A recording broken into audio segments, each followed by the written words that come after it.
కనుక మనం ఈ రాత్రి సంస్కారాధన ప్రభురాత్రి భోజనం కనుక కొద్ది నిమిషాలు ఈ రాత్రి కూడా దేవుని వాక్యాన్ని విందాం, దేవుళ్ళ ముందు సాగిపోదాం. హల్లెలూయా. ఈ రాత్రి పరమగీతల గ్రంథంలో నుండి ఒక వాక్యాన్ని చదువుకుందాం. చూడండి, పరమగీతల గ్రంథము 4వ అధ్యాయం 12వ వచనం చదువుకుందాం. అమ్మా దైవ బిడ్డ కనుక ఒక్క చదవండి, ఒకసారి చెప్తా కదా, చక్కగా చదవండి. అందరూ బైబిల్ తెలిసి పరమగీతల గ్రంథము 4వ అధ్యాయము 12వ వచనం. నా సహోదరి నా ప్రాణేశ్వరి మూయబడిన ఉద్యానము మూతవేయబడిన జలకూపము. ప్రార్థన చేసుకుందాం. ప్రేమల తండ్రి, దయగల నాయన, మీ వందనాలు, స్తుతులు, స్తోత్రాలు చెల్లిస్తున్నాం. లేఖనం మీది నాయన, ప్రజల్ని వారిని మీరు మా దేవుడు. కొద్ది నిమిషాలు ప్రభువా మీ లేఖన భాగం నుంచి మీరు మాట్లాడయ్యా. ఎంతో మంది బిడ్డలు ఆశగా వచ్చారయ్యా.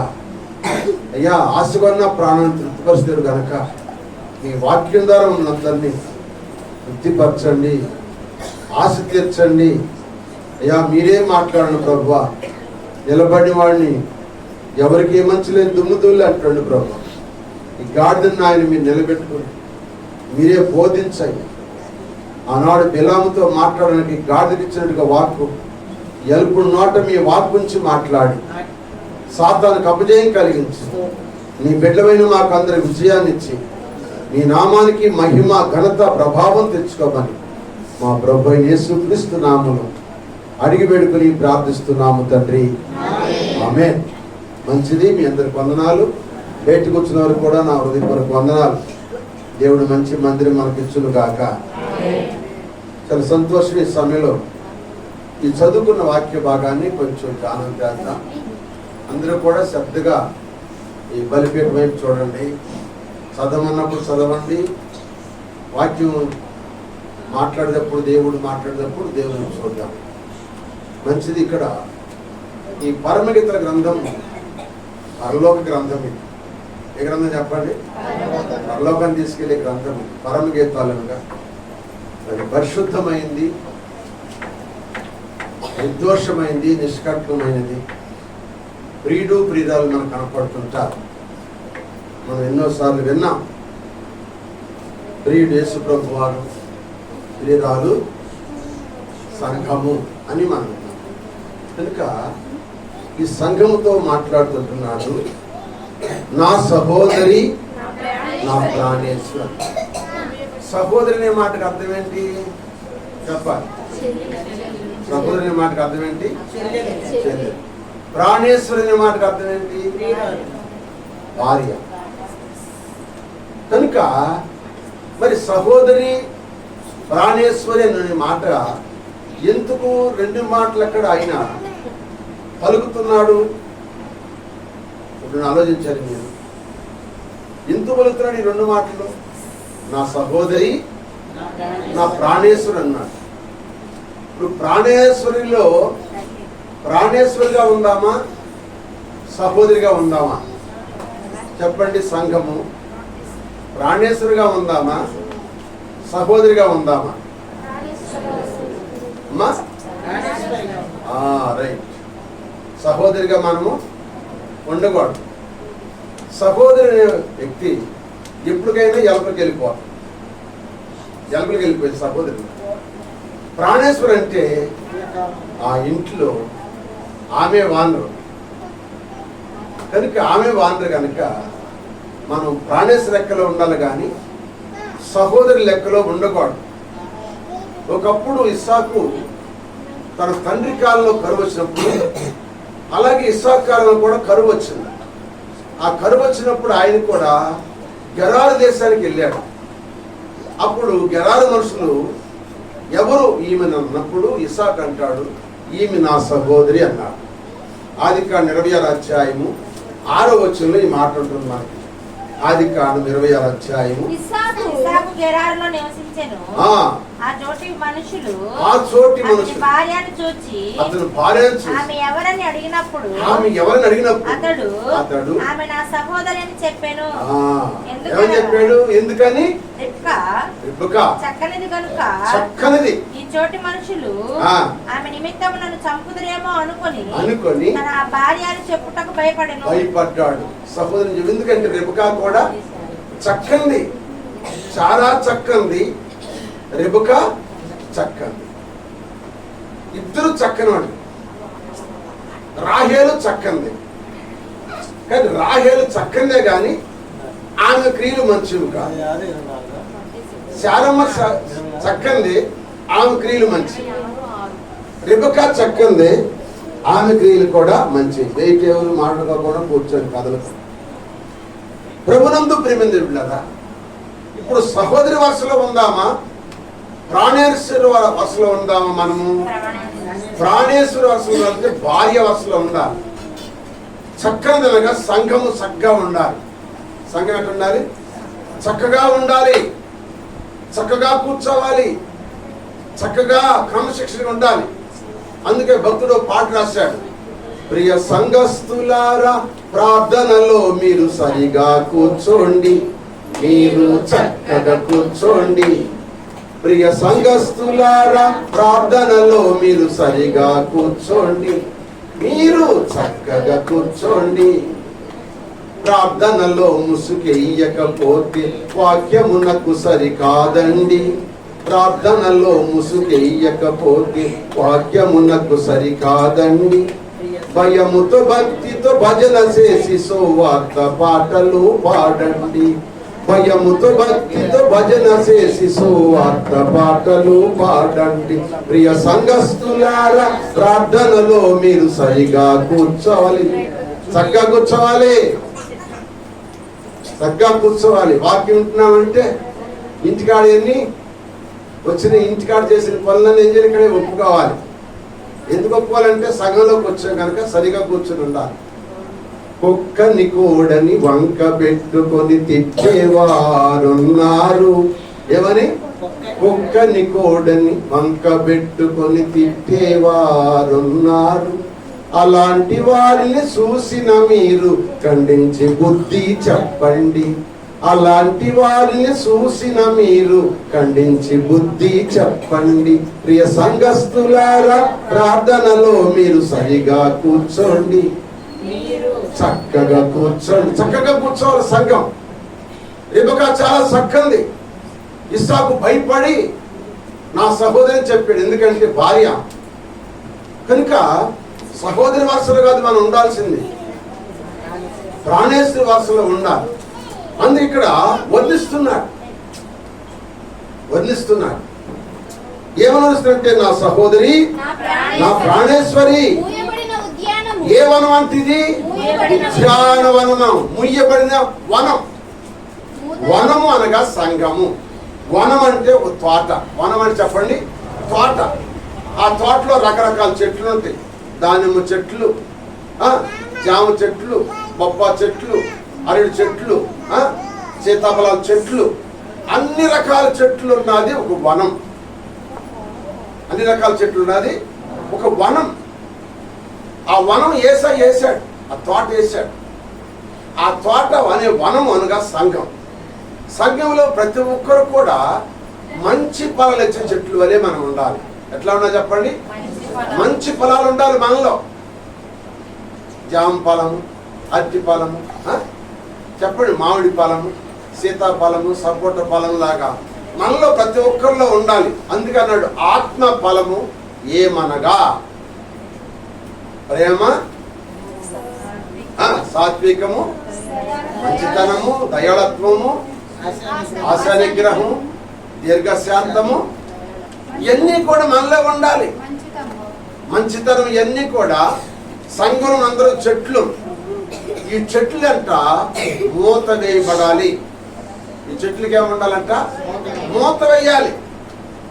మూత అనే మాట మీరు ఒకసారి జ్ఞాపకం చేసినప్పుడు చాలా కాలం కింద, సంవత్సరాలు అయింది అనుకుంటా. మూత వేయబడాలి. మన ఇంట్లో వస్తువులు ఉన్నాయి, అన్నిటి మీద మూతలు ఉంటే మూతలు తీసి వదిలిపెడతారా? ప్రతి ఒక్క వస్తువు మీద ఎందుకు మూత ఉంది?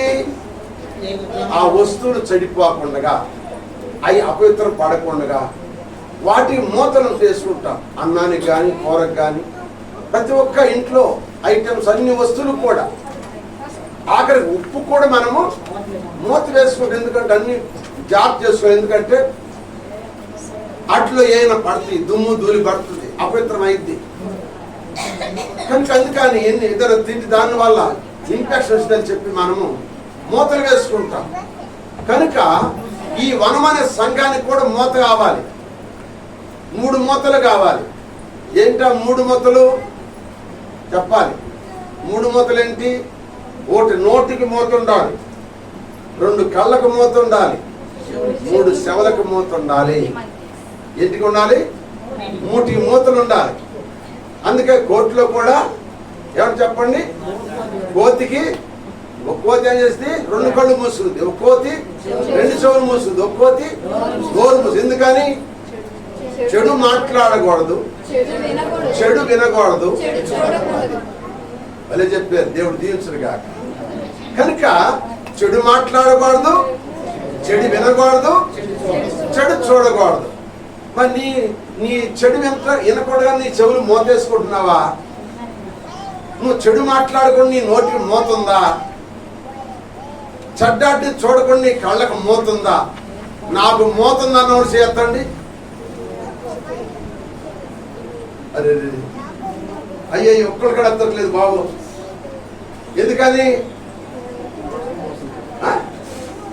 మూతలే వీటికి, మంగాలయ్య మూతలే వీటికి. మూత లేకపోతే ఏమవుతుంది? ఇప్పుడు అపవిత్రం అయిపోతుంది, నోరు అపవిత్రం అయిపోతుంది, సూపు అపవిత్రం అయిపోతుంది, చెవులు అపవిత్రం అయిపోతున్నాయి. ఈ అపవిత్రం వల్ల ఏమవుతుందంటే లోపల ఇన్ఫెక్షన్ పెరిగిపోయి వ్యాధులు బాధలు వచ్చి శ్రమలు వచ్చి, ఏమండి శ్రమలు వచ్చి అనేక విధాలుగా బాధలు పడుతున్నాం. కారణం ఏదంటే మనకు మూత లేదు. మరి మూత వేసుకోవాలి. రాత్రి దేని స్తోత్రం చెప్పండి, వేసుకోవాలి చెప్పండి. మూత వేసుకోవాలి.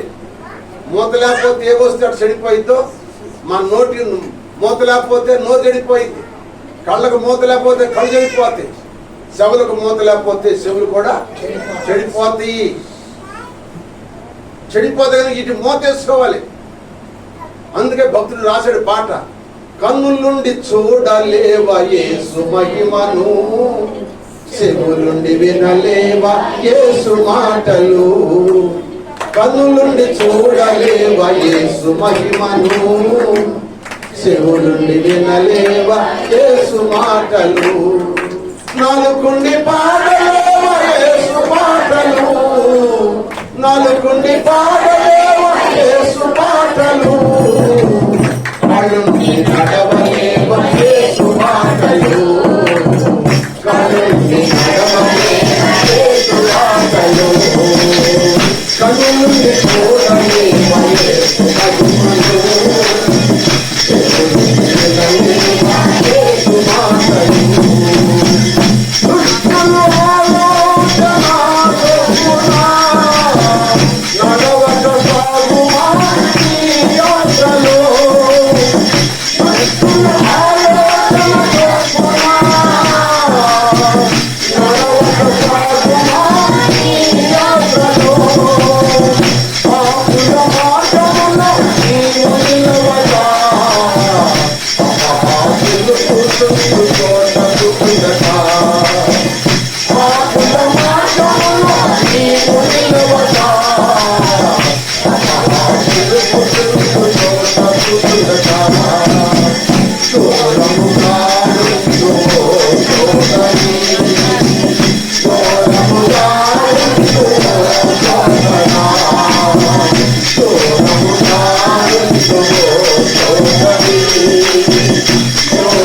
Oh,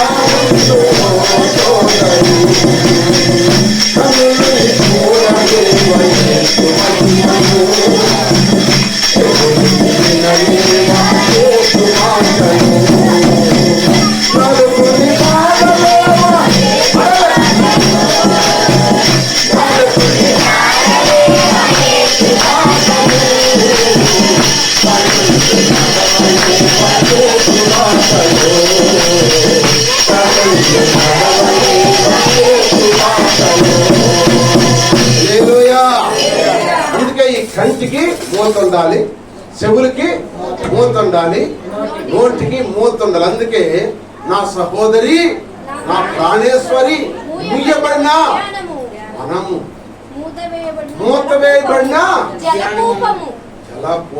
దేవుని స్తోత్రం చెప్పండి. ముందు వనానికి ఉండాలంటే మూత ఉండాలి. వనం అనగా ఇప్పుడు చెప్పండి సంఘం.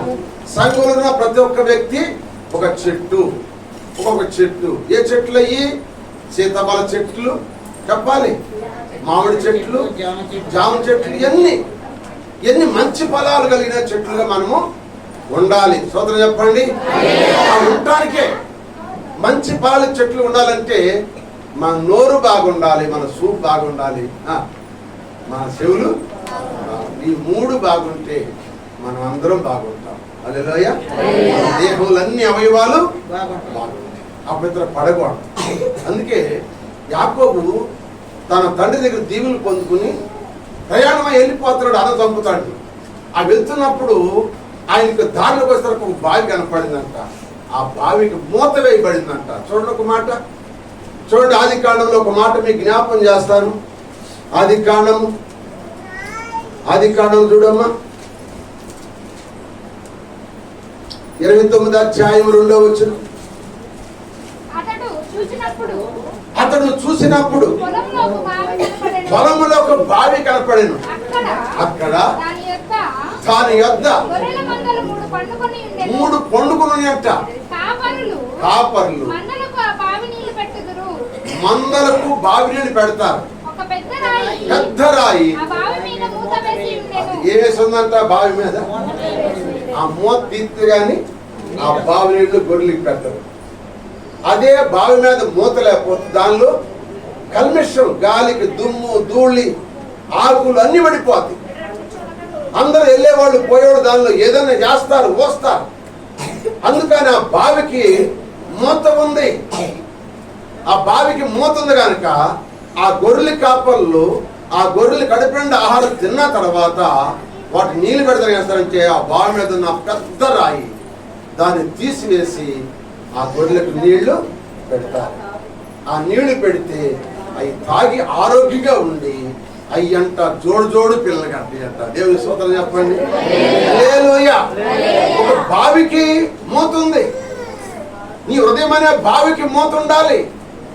హృదయమే అగాధమైన లోయ, అది మానవుని మరిపితే కార్ఖానా. ఈ హృదయం అనే బావికి మూత లేకపోతే హృదయం నిండి దాన్ని బట్టి నోరు, అది హృదయం లోతైన బావి అన్నమాట. ఈ బావి మీద మూత ఉండాలి. ఈ మూత లేకపోతే అపవిత్రమంతా బావిలోకి వెళ్ళిపోయింది. బావిలోకి వెళ్ళిపోయి ఇక ఆ హృదయం నుంచి నోరు చెడిపోయింది, సూపు చెడిపోయింది, చెవులు చెడిపోయి. అందుకని మనం ఏం చేయాలి చెప్పండి? మూత వేసుకోవాలి. నువ్వు మూత వేసుకుంటున్నావా? ప్రియమైన దేవుని బిడ్డలారా, కడవ దినాల్లో ఉన్నాం. నేను ఎంచి దినాల్లో దేవుడు నాకు తెలియపరిచిన మాటలు నేను చెబుతున్నాను. మీరందరూ శ్రద్ధగా వినాలి. నీ నోటికి మూత ఉందా? ఒక ఇంట్లో నోటి మీద తెల్లవారులు అరుపులే, తెల్లవారు తిట్లే. ఒక ఇంట్లో తెల్లవారులు టీవీ ఆడటమే, పడత చూడటమే. కొంతమంది తెల్లవారు దాకా ఎవరు పాడుకుంటే వాళ్ళ మాటలు విందామని చెవులు గోడకేసి పెట్టుకుంటారు. చెవులు వింటాను, చెడ్డ మాటలు వింటారు. కొన్ని మూతలు లేవు. కొన్ని గృహాల్లో, క్రైస్తవ గృహాల్లోనే మూతలు లేవండి. మూతలు లేకపోతే మనమే చెడిపోతాము. మూత కావాలి. దేవుని స్తోత్రం చెప్పండి. అందుకే మూయబడిన ఉద్యానవనము. హల్లెలూయా. వనానికి మూత ఉండాలి. వనం అనగా సంఘం. సంఘములో ప్రతి ఒక్క విశ్వాసికి మూత ఉండాలి, అద్దుండాలి. మూత లేకపోతే నీ ఇష్టానుసారం మాట్లాడితే రేపు ఆయన మూతిని, నేను మొన్న రాత్రి చెప్పిన అక్కడ రాంబాబు గారి ఇంట్లో వాక్యం చెప్పేటప్పుడు కొంతమంది మూతి మీద నవ్వుకుంటున్నారు. మూతి మీద దేవుడు కాలుస్తాడని చెప్పారు. కాలుస్తాడు, వాస్తవమే, బైబిల్లో ఉందా మాట. నీ నోటిని పెదవుల్ని కాల్చేస్తాడు, తంగేడు నొప్పులతో కాల్చేస్తాడంట. ఆ రోజున అల్లాడిపోతాం, జాగ్రత్త. కొంతమంది మూతి మీద నవ్వుకుంటారు. నవ్వులు కొంతమంది, ఇక్కడ వాక్యేంద్ర కొంతమంది ముసలమ్మ ముచ్చట చెప్పినట్టుగా నవ్వుకుంటుంటారు. జాగ్రత్త. దేవుని దగ్గరికి వచ్చిన తర్వాత వాక్యం మనం వినటానికి భయపడాలి. అందుకే యెషయా ప్రవక్త అంటాడు, ఎవడు దీనుడై నా సెల్లు గజ గజ గజ వణుకునో వాణ్యం దృష్టిస్తానని దేవుడు ప్రవక్తన యెషయా ద్వారా మాట్లాడుతున్నాడు. దేవుని సన్నిధికి వచ్చామంటే ఇది గడగడ వనకాలి, ఇక్కడ వనకే వారికి ఉండాలి. అందుకే ఆ లోయలన్నీ ఎండిపోయిన ఎముకలు ఉన్నాయంట, ఎండిపోయిన ఎముకలు ఉన్నాయంట. దేవుడు అంటాడు హెజ్కేలు, ఓ నరపుత్రుడా, ఇవన్నీ మళ్ళా లెగుస్తాయా, ఇవన్నీ మళ్ళీ బొలుతాయి అంటే అయ్యా నీకే తెలుసు, నాకు తెలవదు అంటాడు. హెజ్కేలు 30 వచ్చాడు అంటే వెళ్ళు ఆ ఎండిపోయిన లోయలోకి వెళ్ళి ఆ మధ్యలోకి వెళ్ళి నుంచుని నువ్వు ప్రవచించు అన్నాడు. ప్రవచనం అన్న వాదన ఒకటే, ప్రవచిస్తున్నాడు దైవజనుడు వెళ్ళి, దేవుడు చెప్పాడు వెళ్ళి ప్రవచించమన్నాడు. ఆ ఎముకల మధ్యలోకి వెళ్ళి అంటున్నాడు, ఓ ఎండిపోయిన ఎముకలారా, ఉన్నాయి అక్కడ ఆ ఎముకల మధ్యకి వెళ్ళి ప్రవచిస్తుంటా. ఏమంటే గడగడ గడగడ గడగడ గడగడ గడ ఆ మాట చదవండి, ఆ మాట ఉంది అక్కడ, వచ్చింది చదవండి త్వరగా. కనపడెను కేవలం ఎండిపోని ఆయన నరపుత్రుడా బ్రతగలవా అని అడగ్గా, ప్రభువా నీకే తెలియదు. అందుకాయ ప్రవచనం ఎండిపోయిన ఎముకలారా దేవుని మాట ఆలకించండి. ఈ ఎముకలను ప్రభు అయిన యెహోవా సెలవిచ్చిందేమనగా మీరు బ్రతుకున్నట్లు రప్పిస్తున్నాను. చర్మము కప్పి నరమునిచ్చి మాంసం పొదిగి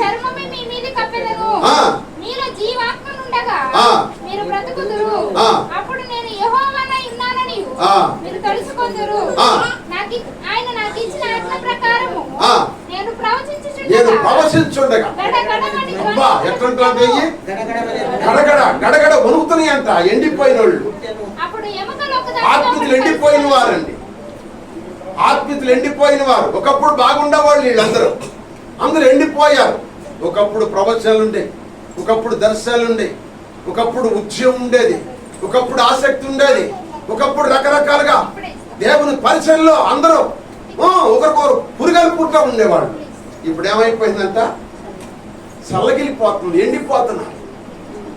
ఎండిపోతున్నారు. అయినా ఆయన జాలి గల దేవుడు కనుక, ఓ ఎండిపోయిన విశ్వాసులారా, ఓ ఎండిపోయిన సంఘమా లే అని ఆయన కాకేస్తున్నప్పుడంట, ఆ దైవజనులో ఉండి దేవుని వాక్కు ప్రవచిస్తున్నప్పుడంట గడగడ గడగడ గడగడమంట ఎవరి ఎముకలు అందరికి వచ్చి కలుసుకొని, ఎవరి ఎముకలు కలుసుకుని అందరూ కూడా మనం లేచి గొప్ప సైన్యమయ్యారంట. దేవుని స్తోత్రం. హల్లెలూయ హల్లెలూయ హల్లెలూయ. అందుకే మనము దేవుని వాక్యానికి ప్రాధాన్యత ఇవ్వాలి. అక్కడ మూత ఉండాలి, మూత ఉండాలి. నీ కుటుంబానికి మూత ఉండాలి, వస్తున్న సంఘంలో మూత ఉండాలి. ఎట్టబడితే అట్లా మాట్లాడుకోకూడదు, మనం ఎట్టబడితే అట్లా ప్రవర్తించకూడదు. దేవుని వాక్యం వింటున్నాం కనుక వాక్యాన్ని బట్టి ముందు ఈ వనమనే సంఘానికి మొట్టమొదటి చెప్పండి, మూత ఉండాలి. ఏ మూత ఉండాలి చెప్పండి అమ్మా, దేని మూత ఉండాలి?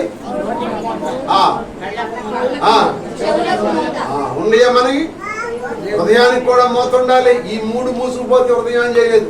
చూద్దాం చెప్పండి, 3 మూసుకుపోతే హృదయం చేసింది ముయ్యబడిన వనముగా ఉండాలి. అక్కడ రెండో మాట అంటాడు, అక్కడ అన్నాడు 15 చదువుకోమ్మ, 15 వచ్చింది. నా సహోదరి ప్రాణేశ్వరి నీవు ఎట్టంట ఉద్యాన జలాశయము ప్రవాహ జలకూపము లెబనోను పర్వత ప్రవాహము.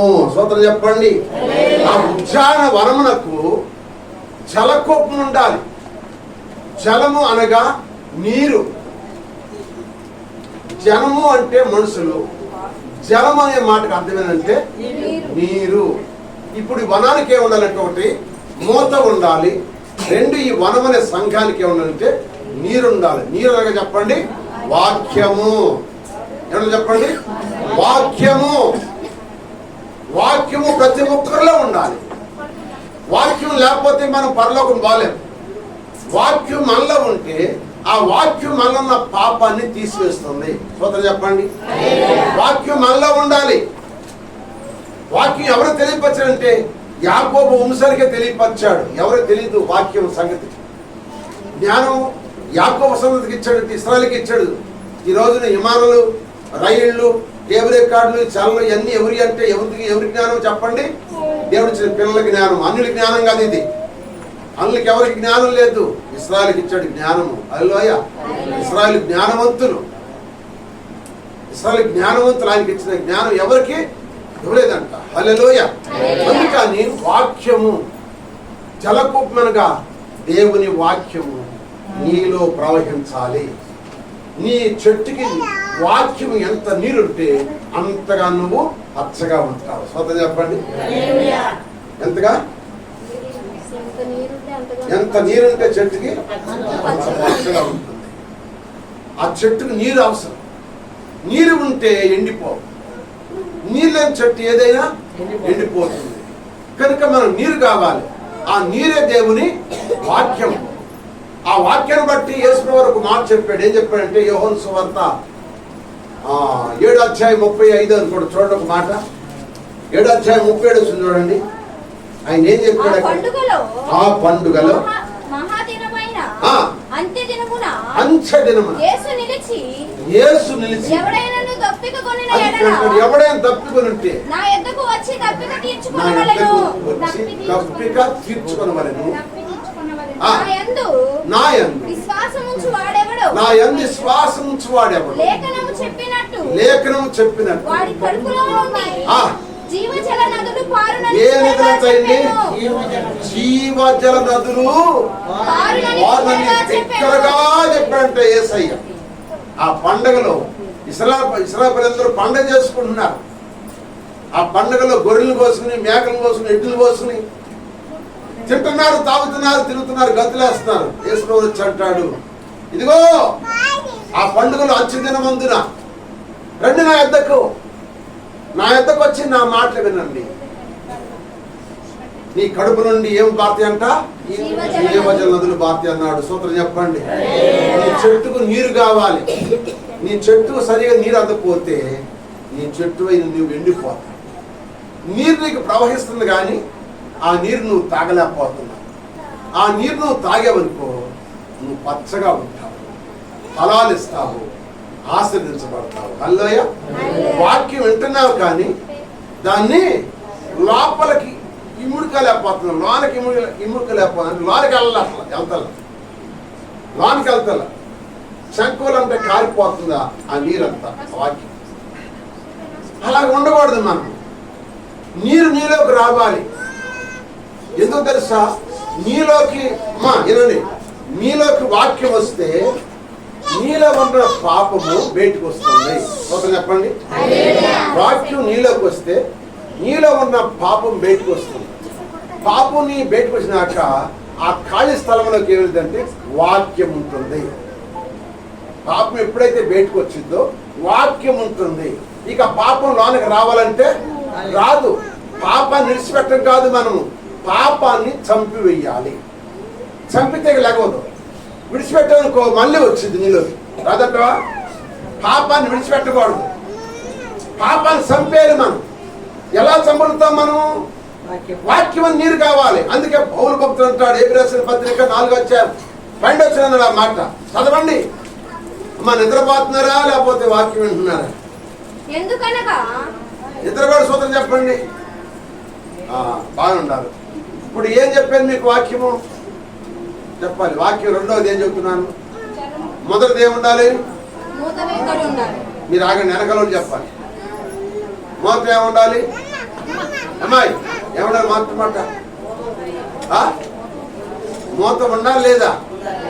ముసలు చెప్పరేంటి? ఇళ్ళకడ మాట్లాడితే పెనుక్కుని 100 రోజులైనా అట్లాగే మాట గ్యాప్ ఉంది. కానీ ఈ మంచి మాట ఎందుకు చెప్పరు? ఇది ఒంట్లోకి వెళ్దాం, హృదయంలోకి వెళ్దాం. హృదయంలోకి వెళ్ళాలి నీలో వాక్యము. చదవమ్మా మాట. ఎందుకనగా దేవుని వాక్యం అది సజీవం అంటే బ్రతికింది. అంటే వాక్యానికి ప్రాణం ఉందండి. సజీవమైందంటే వాక్యానికి ఏముంది? ప్రాణం ఉంది. దానికి బలం ఉంది. ఎటువంటి ఖడ్గం కంటే అది ప్రాణంలోకి విభజించినంతగా మట్టుకు దూరుకుంటా హృదయం యొక్క తలంపులను ఆలోచనలను శోధించుచున్నది. నీలో పాపం ఏమంటుంది? పాపం బయటికి పారిపోయి వచ్చేసింది. సోదరు చెప్పండి. నీ కంట్లో ఉన్న పాపం పారిపోయింది, నీ చెవులో ఉన్న పాపం పారిపోయింది, నీ నోట్లో ఉన్న పాపం పారిపోయింది, నీ హృదయం ఉన్న పాపము పారిపోయింది. ఎందుకు పారిపోయింది? వాక్యం ఏంటిది? సజీవమైనది అంటే బ్రతికున్నది, బలము గలది. సాతాను బలం గలదే, కానీ సాతాను కంటే బలం కలిగింది దేవుడు. ఆ దేవుని బలము నీలోకి ఎప్పుడైతే వస్తుందో నీలో ఉన్న పాపం బయటికి అప్పుడు నీలో వెళ్ళిపోతే నాకు రాలేదు. అది రాలేక ఏమిటంటే అది చచ్చిపోయింది. సోదరు చెప్పండి. అది చచ్చిపోయి కదా, దాన్ని చంపేయి. నీలోకి వాక్యం వస్తే పాపం చచ్చిపోయింది. నీలోకి వాక్యం వెళ్ళకపోతే పాపం చచ్చిపోదు. పాపం చచ్చిపోయిద్దు, పాపం చావదు. పాపం చాలంటే వాక్యము లోనికి వెళ్ళాలి, లోపలికి వెళ్ళిపోవాలి. లోనికి వెళ్ళినప్పుడు వాక్యం వెళ్తే నీలో పాపం ఉండదు. ఇప్పుడు అర్థం చేస్తావంటే ఇక ప్రభువా ప్రభువా ప్రభు అని నువ్వేం చేస్తావంటే పాపాన్ని ఒప్పుకుంటావు. ఇక పాపాన్ని ఒప్పుకుంటావు. నీకు పశ్చాత్తాపం వచ్చింది. వాక్యం నీలోకి వెళ్ళగానే పశ్చాత్తాపం వచ్చి ఏడుస్తావు, కింద పడి ఏడుస్తావు. అయ్యా నేను ఆ పాపం ఈ పాపం అన్ని చేశాను అయ్యా, ఈ రోజు నీ వాక్యం నాలోకి వచ్చేసింది అయ్యా, అయ్యా నేను నీకు పాపం చేయను అయ్యా, పాపాన్ని చంపే ప్రభు అని ఇక నువ్వు పశ్చాత్తాపడి ఏడుస్తుంటే ఆ పాపం పెట్టేసే అంత చంపేస్తాంట. ఇక నీలోకి రానే రాదు. సోదరు చెప్పండి. ఆ పాపం నీలోకి రానే రాదు. హల్లెలూయా. వాక్యము యాకోబుకు తెలియజేసిన పాడము, వాక్యము యాకోబుకు తెలియజేసిన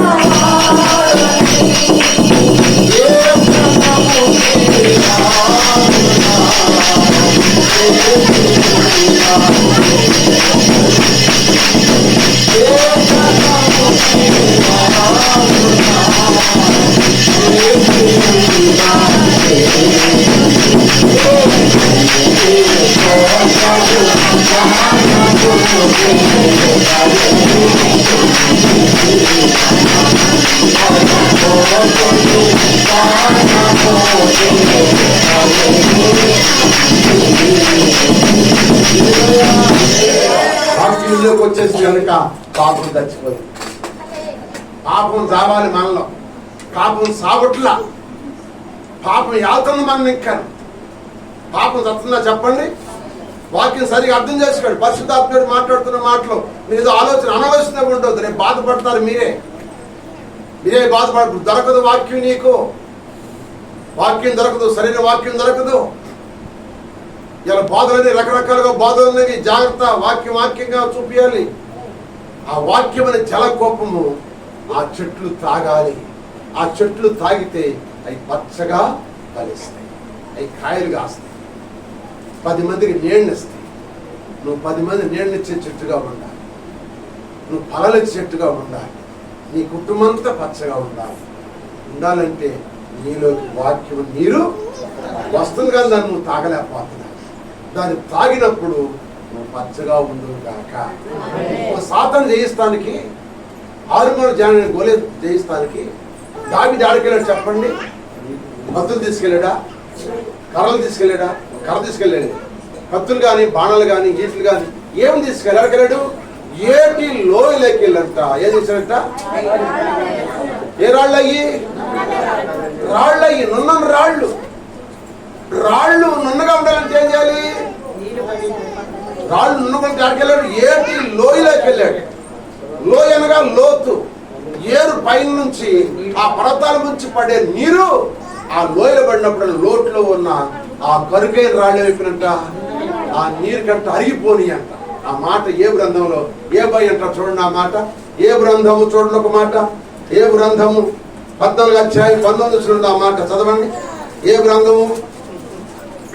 19వ అధ్యాయం 14 జలము రాళ్లను ఏం చేసిందంట? జలం అనగా నీరు. నీరు దేని అరదీస్తుంది? రాళ్ళను అరదీస్తుంది. రాళ్ళెవరు? ఈ మందిర కట్టు రాళ్ళ, మన ఇంటి కట్టుకున్న రాళ్ళ, లేకపోతే మనం వేసుకున్న రాళ్ళ నాటడానికి కాదు. ఈ రాళ్ళే రాళ్ళు అంటే ప్రాణమున్న రాళ్ళు. పేతురు గారు అంటాడు రాళ్ళ గురించి 2వ అధ్యాయం 5వ వచనం చెప్తున్నాడు ఆ మాట. మొదటి పేతురు రాసిన పత్రిక 2వ అధ్యాయం 5వ వచనంలో ఉంది ఆ మాట. ఏముందో చదవండి. పేతురు రాసిన మొదటి పత్రిక 2వ అధ్యాయం 5వ వచనం.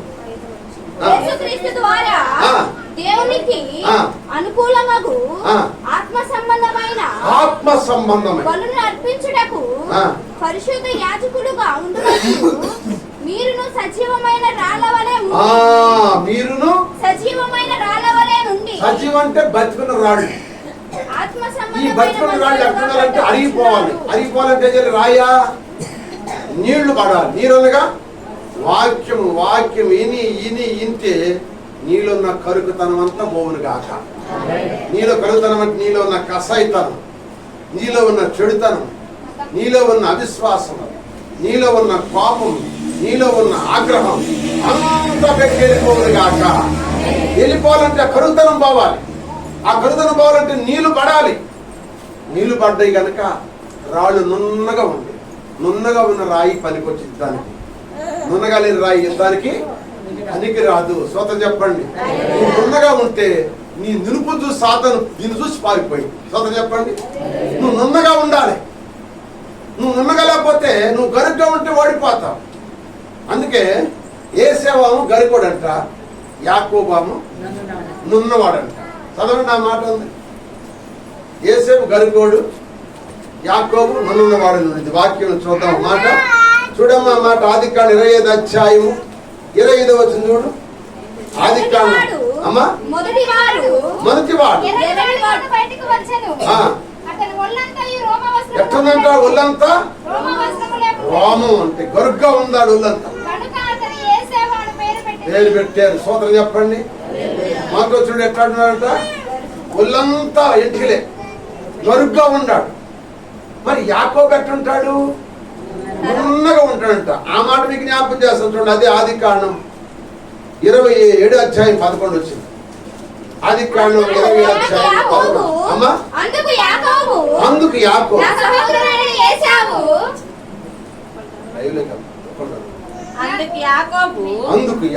నా సహోదరుడు ఏశావు రోమము గలవాడు. నా సహోదరుడు రోమం గలవాడు, కరుగైన వాడు. నేను నున్నని వాడను కదా.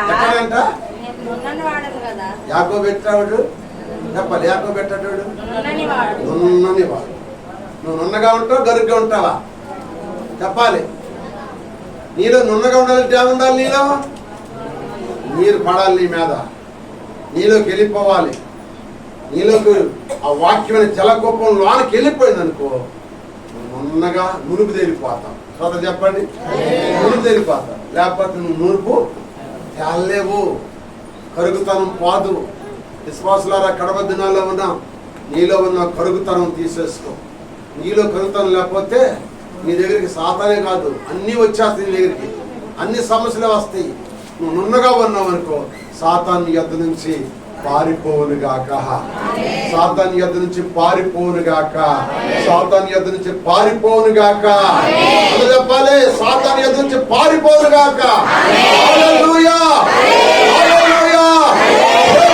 దేవుని చెబుదాం, చేతులుపుతూ దేవుని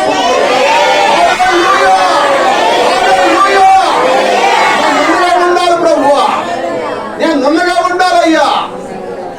మాట అంటలే, నేను నున్నగా ఉండాలయ్యా. నేను కరుగ్గా ఉండకూడదు. కరుగ్గా ఉన్న యుద్ధాన్ని పనికిరాదు. అందుకే 5 నున్ను రాళ్ళు తీసుకున్నాడు, యుద్ధానికి వెళ్ళాడు. హల్లెలూయా. 5 నున్నని రాళ్ళను వేరి సూటిగా చూసి శత్రుని చంపెను. 5 నున్నని రాళ్ళను వేరి సూటిగా చూసి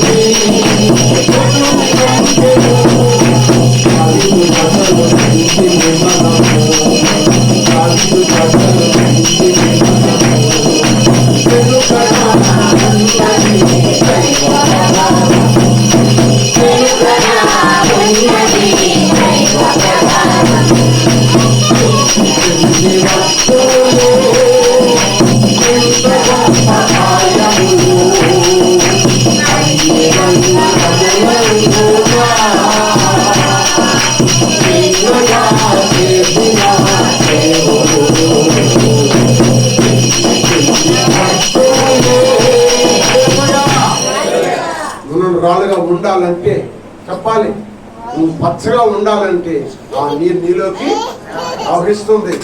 నీరు ప్రవహిస్తుంది అని దాన్ని నువ్వు తాగిన రోజు నువ్వు పచ్చగా ఉంది, నీ కుటుంబం పచ్చగా ఉంది, సంఘం కూడా పచ్చగా ఉంది. ఆ నీరు నీ మీద ప్రవహిస్తుంటే నీలో ఉన్న ఆ గరుగుతనం దేవుడు తీసేసి నిన్ను ఒక నున్నను రాయిగా, ఆ నున్నరాయి దేని పనికి వచ్చిందంటే శత్రువుని పుటానికి పైకి వచ్చి. హల్లెలూయా. రాత్రి 12 గంటలకి నెల్లుని ఫోన్ చేశాను. అయ్యా నాకేం బాగాలేదు, నా రోల్ మట్టి చాలా నా రోల్ మట్టి నేను బాధపడుతున్నాను, ఏం బాగలేదని చెప్పి కట్టేసేవా. హల్లెలూయా. కొరకైన రాయి ఉండకూడదు, రుణంగా జల్లంటే ఆ జలకొప్పు నీ మీద పడుతున్నప్పుడు దాన్ని నువ్వు ఇష్టపడాలి, అప్పుడు నువ్వు జయిస్తావు. హల్లెలూయా. అప్పుడు ఈ భాషకు అవసరంలా, మీరే జయించుదురు గాక. హల్లెలూయా. మీరే జయిస్తారు. మీరు నున్నగా ఉంటే మీరే జయిస్తారు. ఇంకా పాస్టర్తో కూడా పని లేదు. యేసునామములో పో అంటే అదే పోయింది. హల్లెలూయా. హల్లెలూయా. అందుకని నా సహోదరి, నా ప్రాణేశ్వరి, ముయ్యబడిన ఒక పాయింట్, మొట్టమొదటి పాయింట్ ఏంటంటే మనమని నీకు మూత ఉండాలి. రెండోది నీకేమన్నానంటే వాక్యం ఉండాలి. స్వతం చెప్పండి. వాక్యం జలకోపం నీలో ఉండాలి. నువ్వు వాక్యానుసారం ప్రార్థన చేయాలి. నేను చెబుతున్నాను, కొంతమంది ఎంత వాక్యం చెప్పినా వాళ్ళు ప్రార్థన కథలు వాళ్ళ ప్రార్థనలో నడవదో ఏమో. మరి ప్రార్థన నీ వాక్యం నీలో తాగితే నువ్వు ప్రార్థన చేస్తావు, ఉచ్చంగా ప్రార్థన చేస్తావు, ఆత్మతో ప్రార్థన చేస్తావు. అరే ప్రార్థన చేయమంటే స్తోత్రం నాయన, వందనాలు నాయన, అయ్యా పాస్టర్ చెప్పిన వాక్యం ఉన్నాను, అయ్యా అయ్యా అయ్యా యేసయ్యా కాపాడయ్యా, అయ్యా మమ్మల్ని పరిచయ దాక్షుడు చేయ్యా. ఈ వాక్యం పోయింది, ఈ ఉద్యమం లేదు, ఏం లేదు, పాడు లేదు. ఏం ప్రార్థన ఇది? ఆ ప్రార్థన దేవుడి దగ్గరికి వెళ్ళింది అంటావా? అదేం ప్రార్థన? అదేం ప్రార్థన? వాక్యం విన్నప్పుడు నీలో కదిలింపు రావాలి. నీలోకి వాక్యం దూరితే నీలో కదిలింపు వచ్చి కనుక నువ్వేం చేస్తావు చెప్పండి? ప్రార్థన చేస్తా, వాక్యానుసారంగా ప్రార్థన చేస్తా, వాక్యానుసారం ప్రార్థన చేస్తా, ఆత్మతో నింపెడతావు. నువ్వు ప్రార్థన చేస్తుంటే నీ పక్కన కూడా లేచి తీస్తూ తింటావు. నువ్వే నిద్రపోతా ప్రార్థన చేస్తుంటే వాళ్ళు కొరక పెడతావు. నీకేంటి ఏముందా? అందుకే నువ్వు పచ్చగా లేకపోతున్నావు. నీలో వాక్యం దూరతలేదు, నువ్వు ఆగట్లేదు, నీ మనసు గరుగ్గా ఉంటుంది. ఎందుకు గరుగ్గా అంటే నువ్వు అనుకుంటావు, నాకు తెలుసులే ఈ వాక్యం, నాకు తెలుసులే, ఎప్పుడు చెప్పాయనే కదా అనుకుంటున్నావు. నీ మనసులో ఒక వాక్యం అనే భయం లేదు, దేవుని భయం లేదు. అందుకని గడగడ గడగడ గడగడ వణుకునేయి ఎండిపోయి నీ జీవితాలు గడగడ గడగడ వాక్యానికి వినపడి నువ్వు వణికితే నువ్వు పచ్చగా ఉంటావు, నువ్వు జీవిస్తావు. నువ్వు ప్రార్థన చేస్తే పక్కోడు కొళ్ళే స్తుతించాలి. ప్రభా అవును ప్రభా, అవును ఆయన, అవును ఆయన, అవును ఆయన, అవును ఆయన, పక్కోడు కూడా స్తుతించాలంటే నీవులో ప్రార్థన పరిశుద్ధాత్మ నింపుదల ఉండాలి. స్తోత్రం చెప్పండి. హల్లెలూయా, హల్లెలూయా, హల్లెలూయా.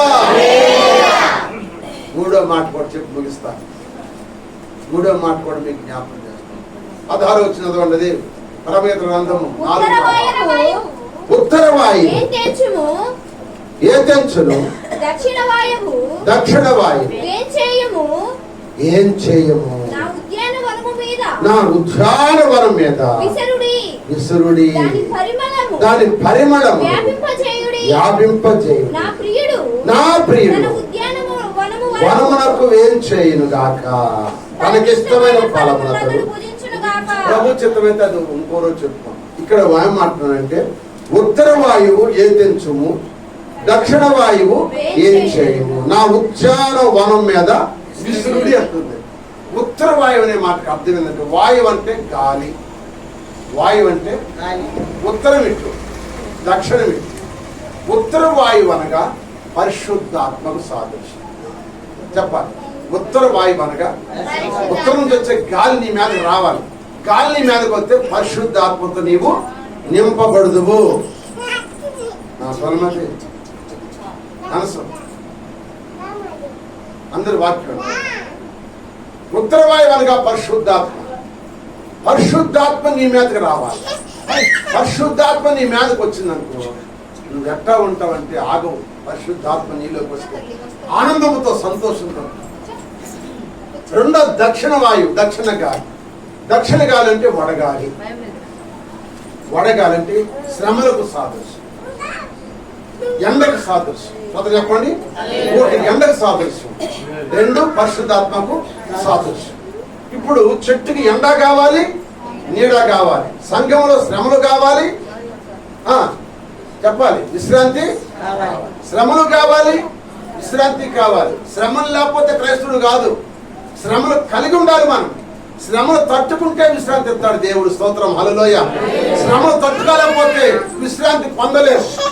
శ్రమలు కలగాలి. అందుకే భక్తుడు రాశాడు, శ్రమ దినమున కృంగితే చాతగాని వాడవగుదువు,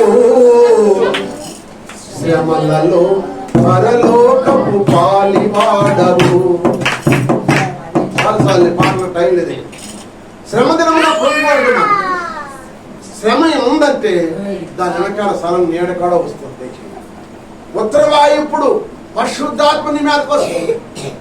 దక్షిణ వాయువు అనే ఎండ నీ మీదకి వస్తుంది. ఎండనగా శ్రమలు, పరిశుద్ధాత్మనుగా నిన్ను అభిషేకిస్తుంది. పరిశుద్ధాత్మ ఇప్పుడు వచ్చిందో ఎండ ఏం చేయలేదు, నిన్ను తట్టుకుంటాను. పరిశుద్ధాత్మ నీళ్ళకి వస్తే ఏది కూడా నేనేమి చేయలేదు. అది ఎండ అయినా, అది ముళ్ళ బాట అయినా, అది ఎటువంటి తెరవుతుంది. నేను అందుకే చెట్లకు మేచుకలు అగ్గిలోకి వెళ్ళినా కూడా వాళ్ళే ఉన్నారు. పరిశుద్ధాత్మ ఉంది కనుక అగ్గిలాంటి శ్రమ వచ్చిన వాళ్ళు రాజా, నీ ఆజ్ఞకి నేను భయపడడం కాదు, నువ్వు నిలబెట్టిన ప్రతి ఒక్క మేము మొక్కం, మా దేవుడు రక్షించగల సమర్థుడు, రక్షించపోయినా మేము మొక్కం. అంటే ఏముంది? పరిశుద్ధాత్మ ఉంది. నీలో పరిశుద్ధాత్మ ఉంటే దేనికి భయపడవు? సోదరు చెప్పండి. నీలో పరిశుద్ధాత్మ ఉంటే దేనికి భయపడవు? శ్రమకు భయపడవు, రోగానికి భయపడవు, దేనికి భయపడవు? దేనికి భయపడవు? నీలో పరిశుద్ధాత్మ లేదు. నీలో నిద్రమత్తు ఆత్మ ఉంది. నీలో నిద్రమత్తు ఆత్మ, బలహీనమైన ఆత్మ, బలహీనమైన ఆత్మ ఉంది. బ్రహ్మపరిచే ఆత్మ ఉంది కొంతమందిలో.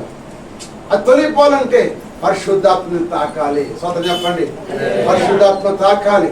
మెడలో 120 మంది కూర్చోనంటే ఏం తాకింది? వాళ్ళని పరిశుద్ధాత్మ తాకింది. ఉత్తర వాయువు ఏదించెను. ఎక్కడ విసిరిందంటే ఈ గాలి ఉద్యానవనం మీద విసిరిందంట. ఉద్యానవనం అని చెప్పి కదా సంఘం మీద. సంఘం మీద ఇప్పుడు ఏమన్నా చెప్పండి? పరిశుద్ధాత్మ ఉండాలి. సోదరు చెప్పండి, పరిశుద్ధాత్మ ఉండాలి. పరిశుద్ధాత్మను నవ్వుతూ ఉంటారు, అసలు ఉద్యంగా ఉంటారు, హుషారుగా ఉంటారు. ఎట్ట ఉంటారు? కొన్ని స్థలాలకు వెళ్ళి, మీటింగ్లకు వెళ్ళి వాకింగ్ చెబుతున్నారు, అసలు ఎంత ఆసక్తిగా ఉంటారు. ఆ భాస్కర్ గారు టైం అయిపోయినాక ఇంకా చెప్పి బిడ్డ వాళ్ళకుందా ఆసక్తి, మనలో ఉండలేదు. మనలో ఉండాలి. 10 రోజులు మట్టి మనం శుద్ధీకరణ కొట్టలు పెట్టుకున్నాం. ఈ రాత్రి శరీరం తినబోతున్నాం, రక్తం తాగబోతున్నాం. మనమని నీ మీద, నా మీద మూత ఉండాలి. మొట్టమొదటి పాయింట్ చెప్పండి. మారు అయ్యో తలకాయ కింద పోస్తున్నాం. ఏముండాలి? ఏముండాలి? ఏ మూత? ఏ మూత ఉండాలి? నీ నోటికి మూత ఉంటుందా? నీ నోటికి మూత ఉంటే నువ్వు ఆశ్రయించబడదు గాక. నీ కంటి మూత ఉంటే నువ్వు దీవించబడదు, ఆరోగ్యవంతులు అవుతుంది గాక. నీ చెవులు మూత ఉంటే బీపీ రాకుండా తగ్గిపోదు గాక. నేను స్తోత్రాలు. ఈయనే కొంతమంది బీపీ వస్తుంది. చూసి చూసి చూసి చూసి తల్లవారం చూస్తారు కనుక తలకాయ నొప్పి వస్తుంది. నోటితో మాట్లాడి తిరగేమవుతుంది చెప్పండి. షుగర్ డౌన్ అయిపోతుంది. హల్లెలూయా. మాట్లాడి నోటికి అద్దు ఉండాలి, సూపుకి అద్దు ఉండాలి, మూతలు ఉండాలి, వనానికి మూత ఉండాలి. రెండోది చెప్పాలి, నీరని వాక్యము ఉండాలి. మూడవది ఏముండాలి? పరిశుద్ధాత్మ. ఈ 3 ఉండాలి కనుక అప్పుడు ఈ 3 ఏది కలిగి ఉందో అప్పుడు ఆయన ఏమంటే నా ప్రాణేశ్వరి అంట. సోదరు చెప్పండి, ఏమంటారు చెప్పండి? నా ప్రాణేశ్వరి. ఆయన ప్రాణప్రియుడు, మనం ప్రాణేశ్వరులము. హల్లెలూయా. ప్రాణేశ్వర స్తుతింతును నిన్నే ఆశ తీరా ప్రాణేశ్వర ప్రభు దైవ కుమారా. హల్లెలూయా. ఆయన ప్రాణేశ్వరుడు, నువ్వు నేను ప్రాణ ప్రియురాలు. ఈ ప్రాణ ప్రియులైన మన మీద మనకు సంఘం ఇచ్చాడు. ఈ సంఘానికి ఏం కావాలి చెప్పాలమ్మా? నీకేం కావాలి? ఈ రాత్రి అంశం మీద ప్రార్థన చేయాలి. ఈ అంశం మీద ప్రార్థన చేయాలి. ప్రభువా, నేనేదో వాక్యం చెబుతుంటే వాక్యాన్ని బట్టి ప్రార్థన చేయట్లే. కొంతమంది ఏదో చెప్పిపోతున్నారు, ఏదో వాడుకో ప్రార్థన చేసిపోతున్నారు. అది ఏది కాయి అవన్నీ అనుకోండి. ఏ రోజు నీకు ఈ వాక్యం చెప్పారు ఆ వాక్యాన్ని బట్టి ప్రార్థన చేయాలి. ఆ వాక్యాన్ని బట్టి ప్రార్థన చేయడం నేర్చుకోండి. ఆ వాక్యం బట్టి ప్రార్థన చేయాలంటే వాక్యం జాగ్రత్తగా వినాలి. వింటే అప్పుడు ఆ వాక్యాన్ని బట్టి ప్రార్థన వస్తుంది. ఆ ప్రార్థన నీలోకి వస్తే వాక్యం నీలో ఉంటుంది. వాక్యం నీలో ఉందనుకో, నీలో ఉన్న పాపం బయటికి పారిపోతుంది. స్తోత్రం చెప్పండి. నీలో ఉన్న పాపం బయటికి పారిపోతుంది. వాక్యం నీలో ఉంటుంది కనుక ఈ పాపం నీలోకి రాలేదు. ఎందుకు రాదంటే బలమైనోడు నా ఒంట్లో ఉన్నాడు, బలమైన వాడు ఉన్నాడు. అందుకే ఏమంటున్నాడు? యోహాను పత్రికలో అంటాడు, నీలో ఉన్నవాడు లోకంలో ఉన్నవారందరికంటే. ఎక్కడుంది ఆ మాట? యోహాను రాసిన మొదటి పత్రిక 4:4 అనుకుంటా, చదవండి. యాకోబు కాదు, యోహాను రాసిన మొదటి పత్రిక 4:4. చిన్నపిల్లలారా, మీరు దేవుని సంబంధులు. మీలో ఉన్నవాడు లోకంలో ఉన్నవాని కంటే గొప్పవాడు. మీరు వారిని జయించి ఉన్నారు. మీలో ఉన్నవాడు, నాలో ఉన్నవాడు గొప్పవాడు, నీలో ఉన్నవాడు గొప్పవాడు. ఇప్పుడు మీరు చెప్పండి. నాలో ఉన్నవాడు గొప్పవాడు. ఆ గొప్పవాడు ఉంటే నీకు పాపం నీలో ఉండిద్దా? పారిపోను గాక. పరిశుద్ధాత్ముడు నీలో ఉదయించును గాక, నిన్ను అభిషేకించును గాక, నిన్ను ఆత్మపురులుగా చేయను గాక. ఆ కృప కలగ దేవుడు, ఆ పరిశుద్ధాత్మ నీ మీద ఉండాలి. వనమనగా సంఘం, రెండోది కుటుంబం, మూడోది నీవే. నీకు మూత ఉండాలి, సంఘానికి మూత ఉండాలి, కుటుంబానికి మూత ఉండాలి, వ్యక్తిగతంగా నీకు మూత ఉండాలి. రెండవది నీరుండాలి, వాక్యమని నీరు నీలో ఉండాలి. మూడవది పరిశుద్ధాత్మ. ఈ మూడు నీలో నేను నువ్వన్నిటినీ చేయిస్తాను. హల్లెలూయా. మూడు బండాలు ప్రభు రాత్రి ప్రార్థించే అందరూ మాకరించండి. నా ప్రభు యేసుక్రీస్తు ఈ రాత్రి నాతో నీతో మాట్లాడుతాను. అందరూ మాకరించండి, ప్రార్థనలోకి పిలిచండి ప్రభువా.